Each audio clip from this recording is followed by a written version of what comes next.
said about Adrian Martinez kind of reminds me a little bit of Spencer Rattler's situation too over at South Carolina about how, like, you know, because it seems like he was throwing a high percentage of his passes. I believe he completed close to 75% of his passes, which is really good on the surface, but he made so many boneheaded mistakes and just tried to get everything all at once. And I'm curious if there was just a lot of pressure on him from inside. Caleb Williams was applying pressure, and he wanted to try to do too much.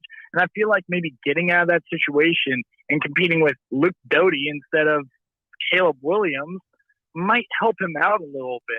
I was impressed with him in the spring game. Now, again, spring game, take it with a grain of salt.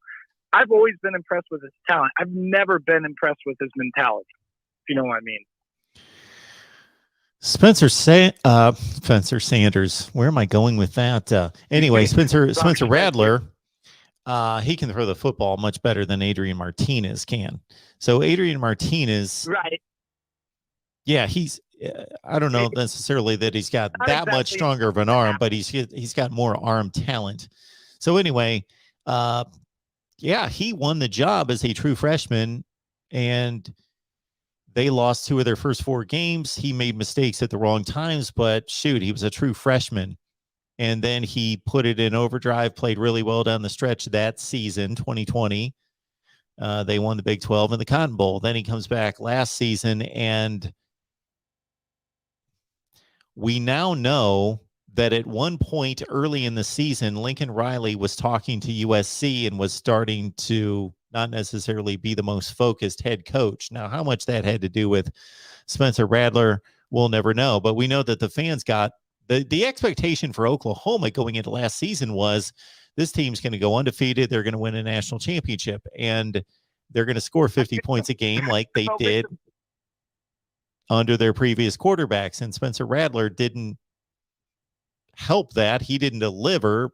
He also was hurt by the worst offensive line that Oklahoma's had in quite some time, and just didn't have the support that that he needed. I'm not saying that he played well, but he didn't play poorly. And of course, he gave up the starting assignment to Caleb Williams during the Texas game, who led that tremendous comeback. And so he obviously was going to be this quarterback the rest of the year. But I think Spencer Rattler to South Carolina, my goodness, I can only imagine Shane Beamer. He nursed that team to a 7-6 record with 4 marginal quarterbacks, like third string quarterbacks, like second and third string quarterback. I don't even know if those guys are second string quarterbacks at most SEC schools. And now he's got a legitimate quarterback. Right. I agree with you 100%. A really tough schedule, but a legitimate quarterback. Yeah. And, I think it does help that they're in the East. I truly think that Tennessee's kind of a little bit overvalued. They could definitely compete in that game. And, Kentucky is not, they're well coached, but they're not flooded with talent. And so basically, like when you're talking about the East, they do get the crosses with A&M, and I can't remember for the life of me who the second crossover was for Carolina. They're going to play Arkansas. Arkansas. Okay, yeah, those are 2 really tough crossovers. But I was about to say, like, pretty much anybody you're going to get in the West. I think 1 through 6 is really good, and Auburn's kind of average. Like, I even think Mississippi State's a pretty good team. Sure. But their schedule is not as tough as maybe some would think. And, it depends on how this Rattler situation goes. 7-5 would be a slight improvement. 7-5, 8-4 is kind of where I see him going. And if they can do that, then this Rattler experiment has kind of worked in theory.